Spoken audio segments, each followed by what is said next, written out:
Well, hey guys, and welcome to the Maths Pathway live webinar for rich learning tasks and how to implement these properly. Now, first of all, my name's Tom and I'm the Pedagogy and Training Consultant here at Maths Pathway. And we've got my dear friend here. Yeah, my name's Em and I work as a school consultant here at Maths Pathway. And both Tom and myself were teachers in a former life. So yeah, we're very excited to now work with Maths Pathway. Excellent. So we've got a couple of things that we're going to go through, but before we get into that, we'll just have a bit of a chat about some of the great things that we've got coming up with Maths Pathway towards, well, actually in the middle of December. Em, do you want to share that with everyone? Yeah, we've got Path 17, which is a very exciting PD event. It's a 2-day event that's happening in the middle of December. And it's a great opportunity for Maths Pathway teachers to come and share resources with other Maths Pathway teachers. And Tom, you came along last year. Yeah, I certainly did, and it was absolutely brilliant. And the thing I loved most about it actually was when I went along, I went there and I thought, I've got all these great ideas with the model and how I implement it, and I thought everything was going really well, and it was. But then what happened was I went along to this great event, and what happened was I met a number of fantastic people who were implementing the model in their own slightly different way, and it meant that I learnt so much from them, and I could take that to my class the very next day and really start to implement it. And for example, I actually brought some music into the classes and things like that, which was really a great opportunity and a great experience for my students and for myself too. So that was brilliant. Yeah, fantastic way for people to share best practice, I suppose, and yeah. That's exactly it. Now, also, we'll talk about some other stuff in a second, but what you'll find as well is that we're going to go through a whole lot of stuff today, and you'll probably want to start writing things down, but don't worry about that, because when we get to the end, the resources that we go through today, you'll be able to get access to them by simply writing in the link that we'll have at the very end of the slideshow too. Yeah, and if you're joining us and you're not currently working at a Maths Pathway school,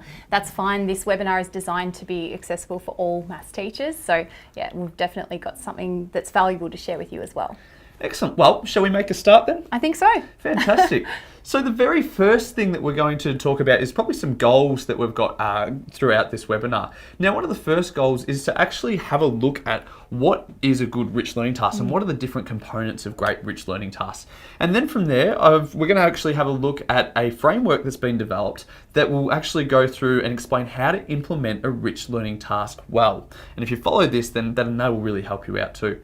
And then from there, we'll actually show you some different places that you can go through and find some rich learning tasks. And I'm actually going to use one of the rich learning tasks that I've actually used, or that I've come across through my experience. And I'm actually going to get you, Em, to be one of my guinea pigs, if that's all right. And I'll get you to do the task. And then from there, I'll actually apply the scaffolding or the framework that we'll talk about here as well. So let's get stuck into it. Now, first of all, the thing about rich learning tasks is they've got some real key components that you'll know, or that you'll notice when you go through and do these. And we've written some of these down, and this isn't all of the key components, but you'll find that a number of them are what you can see there. So for example, they hook students in, and it's an interesting problem, and that's what actually gets them involved as well. And also it involves a whole lot of discussion about the mathematics and collaboration between students as well. So it's not just about students working as silos, it's about them actually having a chat with each other and bouncing ideas off each other about the mathematics sharing too. their thinking, and That's exactly it. And they have multiple entry and exit points. So that means that students can actually, it doesn't matter what level they're at, they're all able to come into the actual activity and have a go at it too. They focus on problem-solving skills and strategies. They require critical thinking, and also it gets the students to go back and reflect on the different strategies that they use throughout the task. Yeah. And I think that the whole idea of multiple entry and exit points is really important as well. You want a rich learning task to be something that's accessible to every single student in your classroom. So it's really important to make sure that it is something that has sort of that lower entry point for your weaker student and plenty of opportunities for extension as well. Yeah, and going back to that multiple entry and exit points, because obviously when they're working through their modules within the Maths Pathway program, they're all working individually and doing their own thing, but it's really important that we do all of the different components of our model, and that is to go through and do the rich learning tasks and the projects as well, because that gives the students the opportunity to collaborate and bounce ideas off each other, and they're all working on the one task, which, as you mentioned, the multiple entry and exit points are really important when it comes to that. Yeah, and these tasks are fun as well. That's exactly They're really engaging and fun. And one more thing about that is actually, and this is a great segue, is that they're easy as pie to be able to introduce. And pie actually is the acronym. And now, like I said, we're teachers and we love 3-letter acronyms, as all teachers do. So this is the acronym for how to implement rich tasks, PIE. And the P stands for prepare. And we'll go through this in a bit more detail soon, but P stands for prepare. The I is for introduce, and then the E is to go through and explore the task as well. So let's have a look at the prepare phase first of all. Now, there's a number of things you need to do with preparing for rich learning tasks. The first thing you need to do is actually find a rich learning task that is relevant to what you actually want to teach. Yeah. It definitely does help, Yeah. doesn't it? So then what we're going to do is I'm actually going to show you the rich learning area within the Mass Pathway online platform that your teachers can access. And if you don't have access to Mass Pathway, that's fine. We'll go through a number of other areas as well that you can access to throughout the webinar. But I'll show you the Mass Pathway one first and foremost. And just while Tom's doing that, for anyone who's joining us a little bit late, just to recap what we're trying to achieve today, we're going through a framework of how to implement rich tasks in your classes really effectively. And we've looked at the first part of that framework, which is the prepare phase. Fantastic. So as you can see, when you first get onto the actual learning, when you get onto the actual platform for Mass Pathway, your screen will look like this. And people who use Mass Pathway will be aware of this. What you need to do is you come over to the Rich Learning tab that you'll find here. And what you'll actually see, I'll close that, I'll get rid of that for now. You'll see there's actually a number of rich learning tasks that you can go through and use there. And I'll actually get rid of the 5 too, because you'll see there's even more. So I think there's about just over 30, between 30 and 40 rich learning tasks that you can actually go through and use. And I'll just talk about a couple of them briefly. I've used the billiard ball problem one, that's quite good, and it especially gets students to go through and make and break conjectures, and we'll talk about that a bit more as well soon. Another great one is dot multiplication. I quite enjoyed this when I went through and explored it, because I actually found that, it was very straightforward. It's very easy for me to go through and actually make a start on. And then it was actually quite interesting, the patterns that come out of that as well. And what you'll find there as well is when you hover over the top, it actually tells you the levels that it actually addresses, as well as the strands and the keywords as well. So the types of things. So that actually helps when Em said, going through and making sure that you're actually addressing skills that you want to address. Absolutely. That you can do that. Yeah. So as you go through and hover over it, I'll come back to the screen. When you do that, what you'll find is it has all those things. Now, we're actually going to go in and have a look at another task, and I'm going to get you to do the task called star polygons. Okay. All right, so if you want to grab the thing that you can do there, we won't get onto it just yet, but you can see star polygons here, and if I click on that, it'll take me to a lesson plan. I won't do that, I'll just open up one though that's already been pre-prepared for us, and you can see here that that's what the lesson plan looks like. Now, it's just like any other lesson plan, but where you've got things like your materials and all of that kind of thing. It goes through, it gives you some prompts and that type of thing that you can go through and ask, and then it tells you how you can actually go through and extend the problem as well. So I'll come back now to my slides. And for anyone else watching as well, please feel free to tell us in the comments any rich tasks that you've found have worked really effectively with your classes as well. We'd love to hear that. That would be absolutely brilliant. If you're happy to share resources as well, we're all teachers, we're all time poor. It really does help out having just some activities that work really well that teachers can take tried to and class. tested, and we know they work. So that's exactly it. Fantastic. Now, let's go through and have a talk about the conjecture series. Now, I actually talked about the conjecture series just a little bit before, or conjectures and what they are. And I'll go into a bit more detail now. So a conjecture is a mathematical, let me try that again. A mathematical hypothesis, a guess based on available data to explain a mathematical pattern or structure. So for example, if you go through and you're doing a task and you start to see some patterns, you can then come up with a conjecture that says, well, I think it's this. So it's like an educated guess, really, isn't it? It is. That's exactly, and it's really important that you write these down, because as you go through and do them and you become more educated, then you can have more educated guesses, kind of thing. So and part of making conjectures is then to go through and say, well, let's see if that actually holds true the entire time. And to do that, what you need to do is try and come up with counter examples, and as many different counter examples as you possibly can, because once you've got those counter examples, you can then see whether or not the conjecture is going to hold true. And we'll go into that in a bit more detail coming up as well. Now, the star polygons lesson is actually a lesson that's within the conjecture series. So every task that you can see on your screen there, obviously our faces are just covering them up a little bit there. Thank you very much for taking that off, Dan. Now, as you can see there, you've got all the conjecture series are there. And if you go through, these tasks are all about making and breaking conjectures. But as I said, we're going to look at the star polygons one today. So let's go into the next phase, which of course, actually before we do that, I'm going to bring up the last part of prepare, which I really recommend you do. Really important part. It is actually the really important part. Glad you remembered. Yeah, that's exactly it. So when you go through and prepare for a task, you don't have to obviously, you just find the task, but you actually take it to the next step, and you've got to make sure you obviously read the task. Do it yourself as well, because by doing it, it really makes sure that you actually can go through and understand all of its little intricacies. So really making sure that you understand, well, where students are going to get stuck, and what parts can you extend them on. Yeah. And so if we have a look back at the slides now, what you'll see is I've actually gone through and I've written a whole lot of notes just down next to the lesson plan that you've got access to. And those things that I've written down are things like questions or ways that I can extend the students when I get to that point in the lesson. And it's really important that you have those, because if you don't go into the lesson prepared, especially your first time that you run this, then you really will struggle to actually get it across to students and get them to really have the enjoyment that you can get through Rich Doing Rich Tasks. Absolutely, yeah. And I suppose another part of preparing is, I guess, thinking about logistical things that might come into play as well. So when you might choose to run a rich task with your students, and making sure that they're going to be in the right mindset, I suppose, to engage with this type of activity. So probably period 6 on a Friday, not such a great time. Yeah. But yeah, anything apart from that, it's just about sort of planning that side of things too. That's it. And you guys know your classes better than what we do. So yeah, you make it work for your classes. All right, so that then brings me to the next part, which is, so we talked about the prepare, and for those of you who have just joined in, like I said, we talked about the prepare part of the actual implementing the rich tasks, and so we've got a framework that you can use. So the first part is prepare, the next part is introduce, and then explore. So it's what I call the PIE framework, and we're going to have a look now at the introduce phase of it. Okay. And to do that, what I'm actually going to do is I'm actually going to get Em. Can I get you to open up the folder now that we had prepared? Because we went through and did that, right? And just a little tip too, for all those teachers who might try a task like this in their own classes.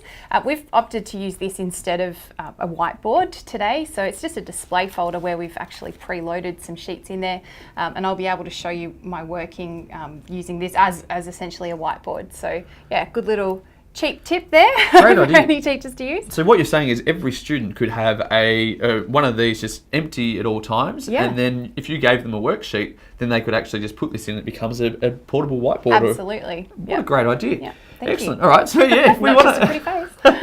there we go. So if you want to open up to 8 now, Sure. please, because this is what we're going to have a look at now. This here is what we call a circle with 8 dots, really, but it's going to form what we call an 8-star polygon. All right. I will actually just interrupt you there. Sorry, Tom. I will explain as well that we've actually got a whole series of different sheets in this folder with different numbers of dots in the circles. So this is one of the opportunities, I suppose, for differentiating that entry point for students. So in terms of the introduce phase, Tom's going to look at the 8, but then when you've got individual students working in the class, they might sort of want to look at a star that's got a different number. That's exactly it. Yep, excellent. We'll come back to that as well later too. So what we'll do is, with the 8, I'm going to tell you about what we call a connection rule. Now, a connection rule, could I just get you please to choose one of the top dots that you can see on your screen there, Em? Okay. Excellent. Now you want that one. And a connection rule of 3. Now, when I say connection rule 3, what I'd like you to do is count 3 dots around clockwise. So start where you were and count 3 clocks around around clockwise. Yep. So 1, 2, 3. Fantastic. And now what I'd like you to do is draw a straight line between your original dot and then the connection rule of 3. Okay, so that's going to be excellent. That. And now I'd like you to continue that connection rule of 3 around until you get to the point where you realise that you can't go any further. So I need to go 3 more places around clockwise. Exactly so from here, 1, 2, 3, and then 1, 2, 3, 1, 2, 3, 1, 2, 3, 1, 2, 3, 1, 2, 3, 1, 2, 3, and I'm back where I started. Okay. That is absolutely brilliant. How pretty does that look? So now, as you can see here, there's something special that's happened there, and what we've actually created is what I call a star polygon. Now, when I say a star polygon, it's actually such things don't exist, because star polygons are, well, any polygon can't actually have lines crossing over. But for the purpose of this activity, we'll call it a star polygon for you as well. Okay. So if we have a look back now at what Em's drawn, you can see here that they go through every single dot before they actually come back, or before it comes back to the beginning. So the 2, I suppose, rules that I'm looking at here are that I've actually touched on every one of these dots. Yes. And the fact that I've ended up where I started. That's exactly it. So it has to touch on every dot, and it has to go back to where you started. Okay.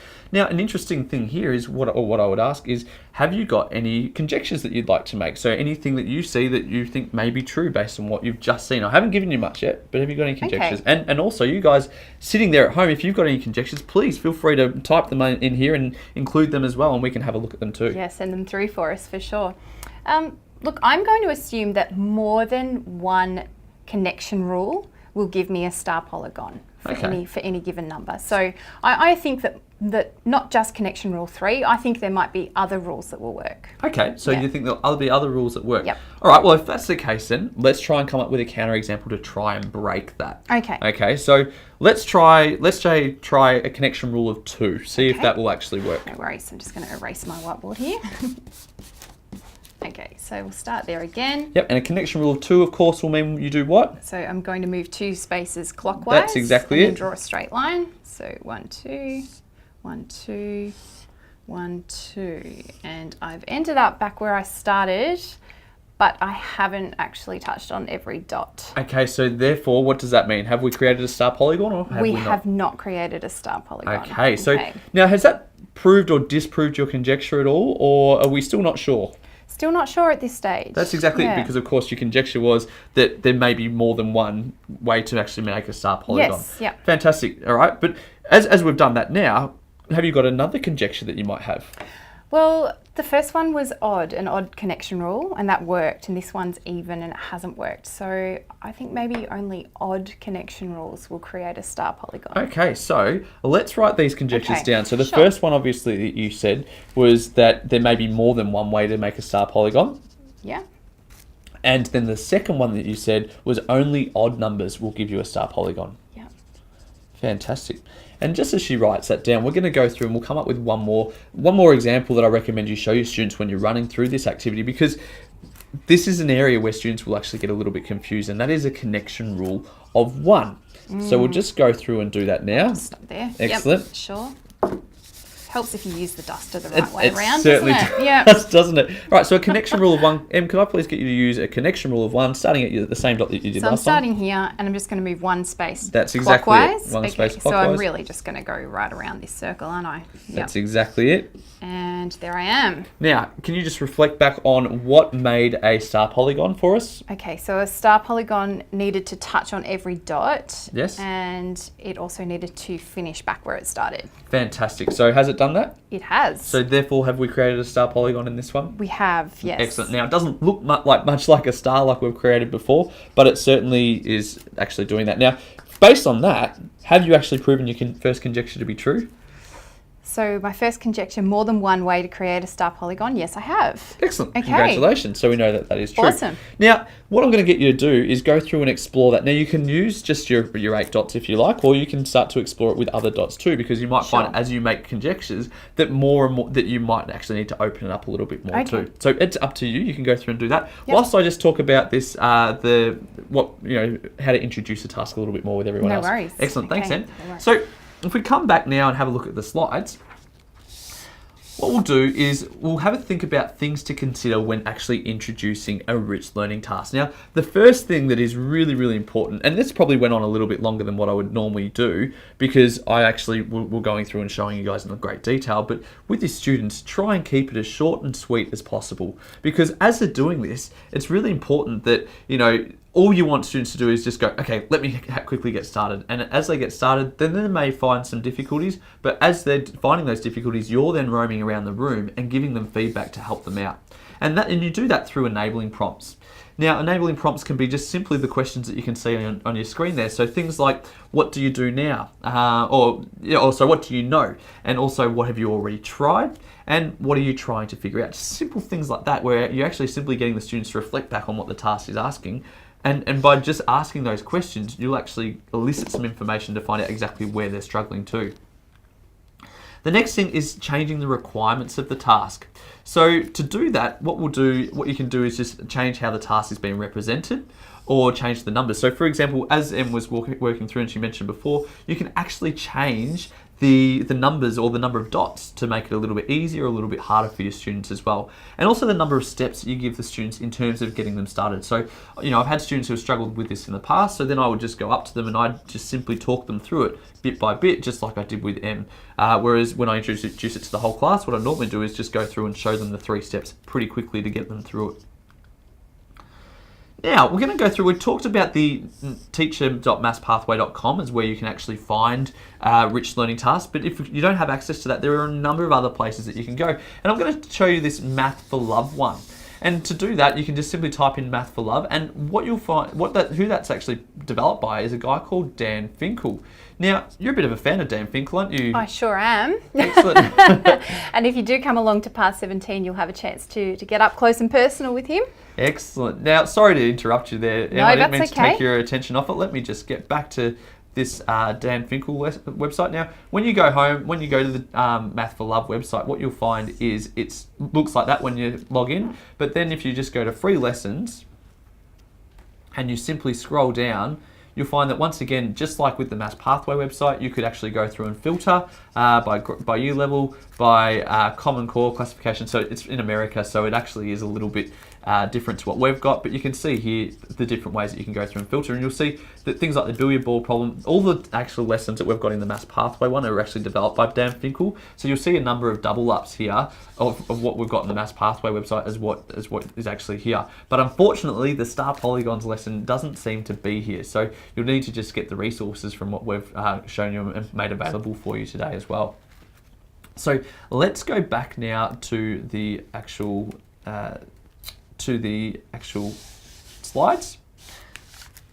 And the other thing that you can look at in terms of rich learning tasks is a website called Maths 300. Now, how are you going there with that at the moment, Em? You doing all right? I'm doing okay. Yeah, I've moved on to the 9 point. Very nice. Well, I'll quickly go Yep. through Maths 300 for everyone as well. And so Maths 300, if you just go to maths300.com, what you'll find is a website that looks like this. Now, it's very simple when you first log on, but unfortunately I can't take you to there now because it's actually a paid site. But I've used this website a number of times with my students, and I've actually got a lot of tasks from there as well. And what you can do is you can subscribe to it, and it ranges in price depending on how large your school is. But if you do subscribe to it, you then have access to it for the year. And as you subscribe in later years as well, it becomes cheaper too. And once you remember, yeah, like I said, you've got all the access to all of these great tasks. And there's actually 194 rich learning tasks ready to go for you with teacher prompts as well. So really, really helpful resource too. All right, Em, can I just get you, let's Sure focus, thing. let's come back to where you were at before. Now, can I get you please just to explain to me what you found? Okay, well, I started off with that first conjecture, which was that there was more than one way to create a star polygon, so that more than one connection rule would work, and I've actually proven that, so I'm quite happy about that. My second conjecture was that only odd connection rules will make a star polygon.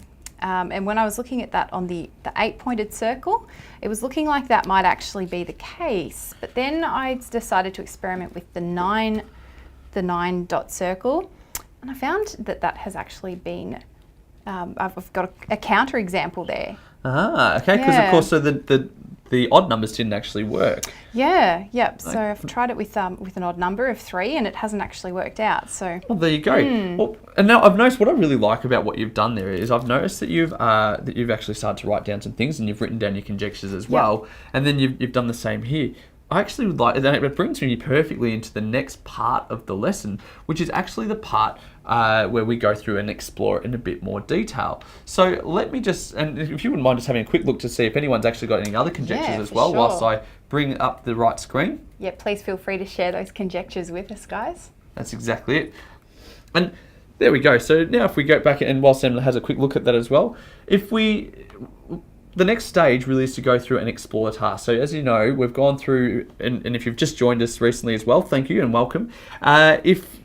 What we've done is we've talked about different rich learning tasks and different places that you can actually get them. We've then looked at a framework, which is called what I call the PI framework, where you prepare your lesson, you introduce the actual lesson, and now we're up to the explore phase of the task as well. So if you haven't actually been part of this yet, that's not a problem at all. You'll be able to pick it up very quickly. Make sure you still stay tuned, and then you can go back and watch it later as well. All right, so we are now up to the explore phase of the actual task. Now, let's go through and have a look at what that actually involves. Now, like I said before, Em, you had a number of different things where you had written down some different examples and that kind of thing. But what I'd like you to do is actually have a look at the screen that I've got here, and you'll see that I've actually drawn out a table. And you might find that a table like that might help you out. So you can see here that I've got the numbers written down, or the star numbers, and then I've got the connection rules that work, and then the connection rules that don't work, and then you can have the conjectures written as well. So can I get you to draw out a table just like what you can see there for me, please? I'm just going to shorthand this for the sake of making it viewable, I suppose. Thank you. So star number, the rules that work and the rules that don't work. Excellent. Okay, so and we can put in some of these as well that you've already gone through and explored. So things like where for 8 you knew that 1 and 3 worked. Yeah. You also knew that 5 and 7 worked, didn't you? So 8, so 1, 3, 5 and 7 worked. 1, 3, 5, 7 worked. But you knew which ones didn't work? I tried 2 and I tried 4. I just realised there, but I didn't actually try 6 with that 8. So might be worth going through and exploring that a little bit too. Yeah, but I see it laid out like that. That's exactly it. And then you can do the 9. And what did you find worked with 9? Well, so far I've only tried 1 and 2, which worked, and I found that 6 and 3 did not work. 6 and 3 did not work. Okay, so you can see, and what I liked actually is you said that you found out you hadn't done 6 just by doing that as well. So having it organised in a nice, neat way actually really helps you to keep track of what you've done and what you haven't. Yep. And what's really worth doing as well is actually writing down the bottom of that table conjectures that you make along the way as well, because by doing that it means that you can keep track of your thoughts too, and doing things in tables and writing down your conjectures that you come up with is a real mathematical process. So I'll get you to do that, but you can continue on with different size stars as well. So you can have 8, 9, but then we can explore 10, 11, 12, or even 6 and 7 if you like too. So I'm going to leave you with that for now, whilst I then go through and explain the explore part of the phase. Thank you. All right. So let's have a look at the explore part of the lesson now. Now, the explore part is where, as a teacher, you see how I've just gone through and I've focused Em's attention into a specific strategy that she can use to help her out with it. Now, as doing that, what you can do is, once you're focused her in, is you can actually then just walk around and just see that students are actually focusing in on what you want them to focus in on. After they're focused in, then what you can then do is provide feedback to students. So you'll find that some students, like Em here, is actually picking up quite quickly, whereas some students might be struggling a little bit. So if you've found students that are picking up things quite quickly, you can say, oh, that's an interesting conjecture. Can you break it? And really get them to go through and try and come up with ways to break their conjectures. The other thing that you can do is, for students who are struggling, is come up with some enabling prompts, which you should have done during your planning session as well. And it's really important as well that you point out students who are doing things well to the whole class, so that way students are actually consistently reminded of what it is that you're looking for, the thing that you focus them in order to be able to really extend themselves in this part of the rich learning task too. Now, the extending prompts, I briefly touched on these before, so think about how you can extend students. So interesting conjecture, can you break it, especially if your students are really extending and going through it quite quickly. And then what indicators will you look for? So what we actually look for to see whether or not students are extending themselves or are ready for that. And that's the kind of thing you want to think about during the preparation phase as well. And that really comes from knowing the task well. Now, Joe Bowler also talks about a communication rubric as well, which I think is an absolutely brilliant idea. I haven't actually tried it, but I can't wait to get back into the classroom and give it a go. And what that is where you actually go through and you write different things that you look for when students are working collaboratively. So for example, it might be, you can see that students are actually listening to each other. Students are sharing ideas. Students are actually questioning the ideas, so great, they're sharing it, but then students are actually asking questions back to check for understanding or to challenge them.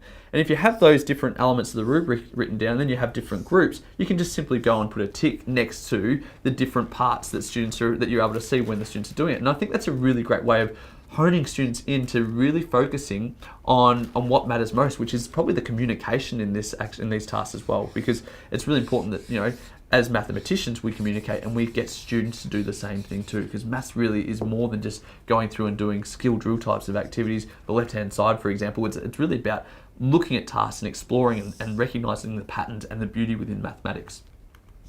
And then the other thing to think about as well is with rich tasks is that they're not about ticking off the dot points of the curriculum. They're really about bringing in a number of different skills into the one task. Because if you're just ticking off one dot point, then you can't really have it open for all students to access. So it's bringing in all those different skills. And it's about getting them to really excel or to challenge themselves in the thinking process and inquiry types of skills, because that's really the type of thing that develops to a much higher level as well. And getting students to reflect on their learning, what strategies are they using, all that type of thing. And it's through doing these things that we can develop growth mindsets, because growth mindsets come from, making mistakes and then realizing that this is a really important part to learning. And the conjecture series, or making and breaking conjectures, really is that. You're getting students to come up with what they think might be true and then try and prove themselves wrong, to go, yes, I found a mistake that I made. Well done. Congratulations to me. So it's all about making and breaking conjectures. Having a growth mindset, all those types of things are really, really helpful in this rich learning task, and that's what you're walking around and having a look at. Yeah. Now, I'll leave you. You're still going all right there? I'm still going, yeah. Fantastic. I've just made an interesting discovery, actually. Excellent. Yeah. Well, don't tell everyone Okay. just yet, because I'm going to show everyone a couple more places that they can go through and find rich learning tasks. And as you keep going through and making these discoveries, just keep writing them down, and we'll come back to this in a second, all right? Sure thing. And it does look, I love the fact that you're using that that table that I mentioned before. See, I pointed out, just like I said that you should do when you go through the explore you. phase. Excellent. Gold star for me. Yes, excellent. All right. So then the next part is we're going to have a look at another couple of places you can get rich learning tasks from. And a couple of these, I absolutely love them. If you go to here, there's one called 3-Act Maths by Dan Meyer, and I'll take you to there now. And it actually doesn't look like much when you get on it. It's simply a spreadsheet. But the amount of information that this takes you to and the number of tasks that this takes you to is just phenomenal. And you can see here there's a whole lot of tasks, and Dan Meyer talks about doing things in 3 acts, and I'll talk about those acts in a second as well. But if you come down, one of my favorite ones is the stair one. Now, it's called Super Stairs, I believe, so I'm gonna have to scroll down. I've got to find it. Whereabouts have I got it? Sorry, just got to find it. There's so many here, that's what I was talking about. Super Stairs, that's the one. All right, it would help if I put them in alphabetical order first, but if you click on that there and you open it up, it'll actually take you to the Super Stairs lesson. Now, this is really, really good, because the first part of this lesson is actually about getting students just to watch a video, and that's all it is. So you don't even say anything, you just simply get them to watch the video. So I'll put that up on the screen now and press play. And you can see here, it's just a simple video.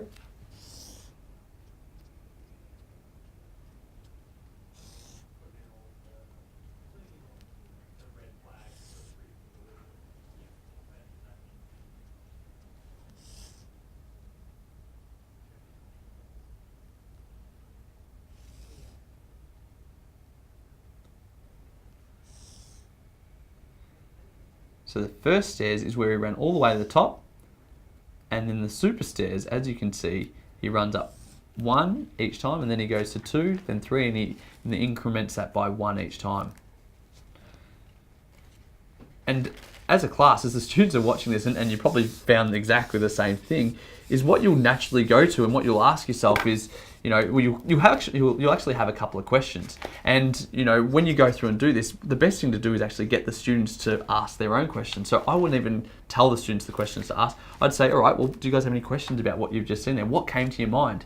And what you'll find, and I'm sure you guys are feeling the same thing here as well, is, and the question that inevitably comes out is, well, how many stairs does he actually have to walk up, or how many steps does he take to get to the very top?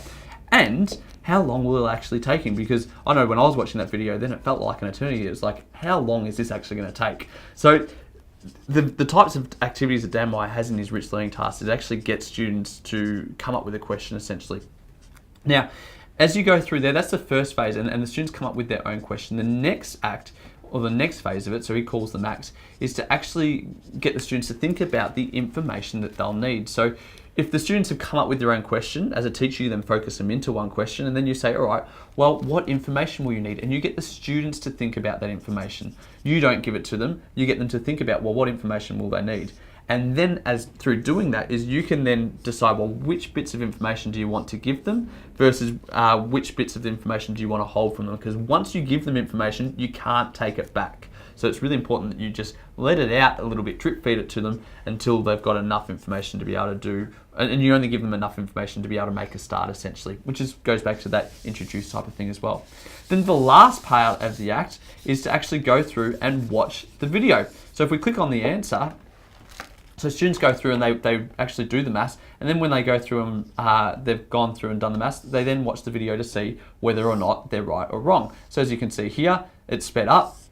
You see very quickly just whether or not you're right or wrong. Now I'll stop it there too because you get the idea, but you can see here that it's all about giving the students questions it's all about getting the students to come up with their own questions and then explore the maths. And there's actually really a great lesson in here about a guy named Frederick Gauss who's a famous mathematician who came up with this strategy to actually solve this problem. You can actually introduce this to students, and it's a great little algebra task as well that can help them out with it. So you can see there just how rich that can be, and they come up with the questions, they find out the information, and then they get to check their answer watching a video.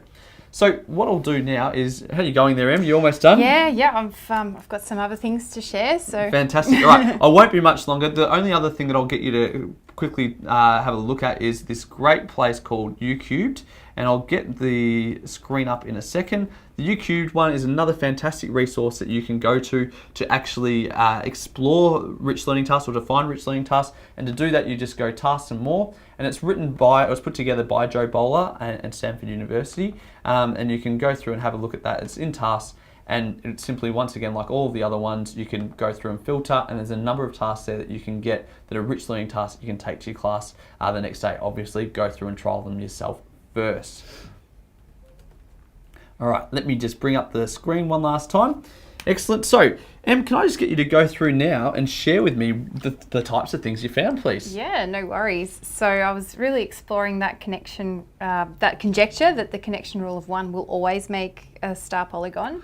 And so far, from my findings, that looks to be proven true, which Excellent. is exciting. Now, is there any logic that you've got to actually say that will be true too? Is there, like, do you have a gut feeling? Yeah, well, look, to be honest, I didn't bother drawing it when I got to 10 because I just knew that if I'm using a connection rule of 1, then I'm always just going to move to the next dot clockwise Excellent. and join them all up, and I'm going to end up back where I started. Excellent. And you know, that's really a mathematical thing to be able to do, is to be able to explain that and use logic to be able to convince me, because as a skeptic, I'm saying, well, yeah, I believe you. There's no way that I can't believe what you're saying there. So that's really important too. And whilst I discovered that, I also sort of started thinking about, well, what happens if we're looking at one number that's less than the total number of dots that are in this circle? So for this one, it would be 8. And I'm actually going to end up with a similar result, but I'm moving in the opposite direction with my lines. Oh, okay. So if I move 8 places around, then I'm going to go here. And then if I move another 8 places, I'm going to go here. So I could sort of assume that, you know, one number that's less than the total number of dots in the circle is always going to create a star polygon as well. So I've written that as n minus 1 there. Excellent. Now, this is where, as a teacher, I would turn around and say, oh, that's interesting, very interesting conjecture, and you've been able to prove to me that that's the case too through the other examples. I wonder if it works for things like 2. So where you've got 2, and you could possibly explore that. So that would be my next thing, and I just leave Em with that little tidbit, and then I walk away and let her go through and explore that, because of course with 2, well, what would be the opposite of the 2? Do you think? Yeah. Well, I don't know. Well, if we're looking at we're probably looking at complementary numbers, I suppose, that add up to the total here. So my instinct would, if you're looking at 2, would be to look at what happens with 7, because 2 and 7 are going to equal 9. That's exactly it. Fantastic. So you can see there, and like I said, that's exactly where I'd leave her. I'd make sure that she understands, and then I'd walk off and let her go through and explore that, and I'd touch back in with her to see how she was going with it later on too. So that, and you're spot on. So what would...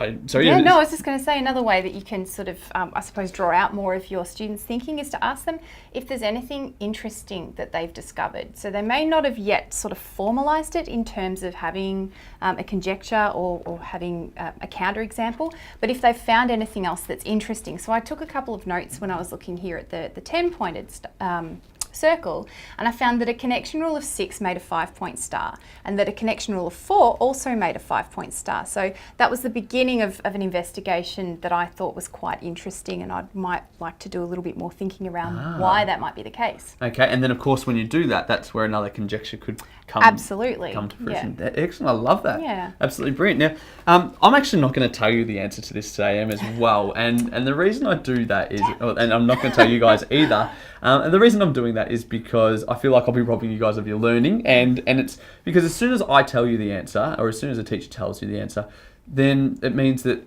there's no point for them to continue to explore it anymore. And you could see here, I could see that you're working hard at it. Now, that's because I told you, but what you'll find is, and I've run this activity with students, with adults, and every time I run it, they're hard at work because I really want to try and figure out the different ways that they can, or the patterns that they can see. So I'm not going to rob you of that opportunity. You can go through and find it. I appreciate that. But if you do want to know, if you do want to cheat and have a look at it, you will be able to find it in the lesson plans within the Mass Pathway website too, so you can go through and have a look at that. Now, if we come back here to the slides, we're pretty much going to wrap it up now. So as you could see before, running a rich task is as easy as pie. That is to prepare, to introduce, and to explore. Now, if you remember, prepare is all about looking for a task and then going through and reading the task, having a go at it yourself, and then also to go through and write down any enabling or extending prompts and questions that can help you out or help the students out with it as well. So prepare for the task thoroughly, because every bit of effort that you put into it beforehand will make the task run that much smoother when you actually get into it as well.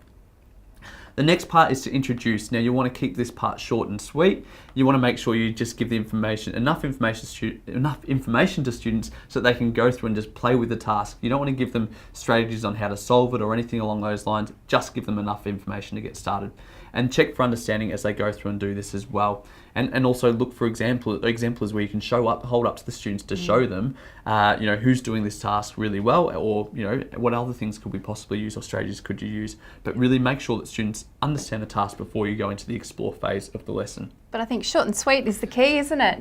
Just like a good pie crust. That's exactly it. Nice. And then the next part is to go through and explore the task. Now, the exploring part is where you give students something to focus on within the task. Like I did with you, I gave you the table, and you're able to then go through and use that to really enhance your understanding of what you're actually doing within the task. Yeah. And also to wrap it up as well, so get students to reflect. So you get students to explore and do that for about for 15, 20 minutes minimum, because you want to give students enough time to explore and make and break their own conjectures, and then say, oh, well, is there anything interesting that we found as a class? And then get students to share their ideas, write them up on the board, put their name next to it, because it's a really good way of giving students ownership of what they've done, and then say, all right, well, great, we've got all these conjectures. Now what I'd like you to do is spend the next 5 to 10 minutes trying to break as many of these conjectures as you possibly can. And then it's all about, really embracing mistakes and getting students to really try and challenge their own thinking as well. So that's a really important part of it too. And, sharing their thinking is such a crucial part of good, rich learning tasks. It's really important, as you sort of highlighted, Tom, to make the time to actually do that. It's too common where, you sort of look at your watch and you think, oh, geez, the bell's about to go in 3 minutes and we haven't finished yet. But it's just so important and so valuable for students to have the time to actually share their thinking. And as we know, students will explain something in a slightly different way quite often because they've just learned it to what we will, and therefore that really can open up ideas and insights for other students to take on as well. Yeah. So, a couple of little things here just before we finish up as well and get some of your questions. First of all, if you need any help in regards to rich learning tasks, you can go to the Mass Pathway help site, and that is help.masspathway.com. If you also want to know any more information, you can go to masspathway.com/contact. So if you're not a Mass Pathway teacher within our community, please go and have a look at that. And if you want to find out any more, put your details into there. And one of our school consultants, i.e. Em here, she will get in touch. You can actually speak to her in person. How exciting is that? Amazing. And if you come on one of our retreats, you can even meet her and she'll sign like a card or something for you. And then you can also get in touch with our support staff as well. So we've got a great guy, Matt. He's really, really good at getting back to you, giving you a hand with anything you need, and he does it really promptly too. So you can do that by contacting support@masspathway.com or giving a call to 99910 4737. But if you're not in Victoria, remember to put the 03 at the beginning. And like I said at the beginning of the actual presentation as well, if you want to get access to these slides, then you can get the PDF of this by going to bit.do/rich learning slides. Make sure you put the capital letters in the right place, because if you don't, you won't actually get to it. It'll just be a broken link. So bit.do/rich learning slides. And I'll just get you to put that up again for us for a second, Dan, just so people can make sure they've got that. Take a photo of it or a screenshot. And also we'll put it in the links in the comments down below for you too. So that way you've got access to it as well. Excellent. So, if you've got any questions for us or anything along those lines, please do that. We'll spend probably about another 5 minutes or so really giving you the time to go through and ask any questions that you might have, and we can answer those. And just do that in the comments section too, please. Sure. And, you might also like to share with us, as we sort of mentioned earlier, any specific rich learning tasks that you've tried with your own students that you've really loved, or just any other tips that sort of work well within that framework that Tom's gone over for us today. So any tips around the prepare phase or the introduction phase or the explore phase that you've found have been really successful with your own students. Another thing that you could possibly do as well in the comments section is write down or enter in another type of webinar that you'd like us to run for you as well. So if you've got another aspect of the maths pathway learning teaching model, or just quality maths teaching that you'd like us to run a PD on or a webinar on, please just put it in the comments as well, so that way we know and we can then tailor our content to make sure that we're meeting your needs and we're helping you guys out too. So have we got any comments or questions there from anyone at all, Em?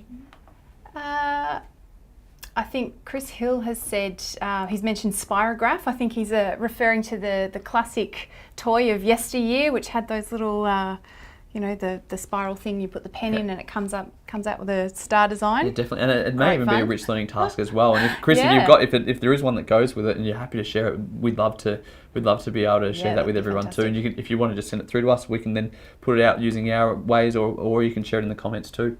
Yeah. Is there anything else at all?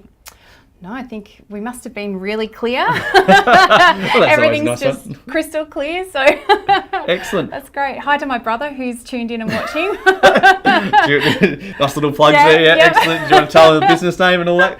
All right. So what we'll do is we'll say thank you very much for tuning in. Thank you, Em, for coming along and being my right-hand woman for this pleasure. one. Really, really appreciate that. And yeah, thank you very much for tuning in. We look forward to seeing you in the next webinar. Thanks, guys.